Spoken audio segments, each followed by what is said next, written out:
bebido vinho e nem bebida forte, porém venho derramar a minha alma perante o Senhor.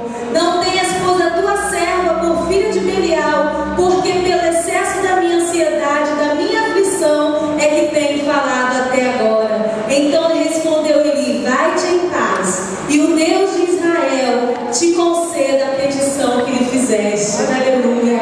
Estava Ana naquele tempo, angustiada, aflita, a sua alma estava tão aflita que Eli pensou que ela estava embriagada.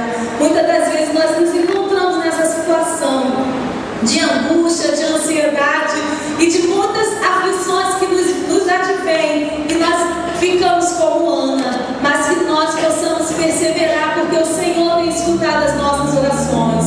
O Senhor está aqui e continua escutando as nossas orações, os nossos clamores têm chegado ao trono do Senhor, e eu agradeço a minha oportunidade em nome de Jesus.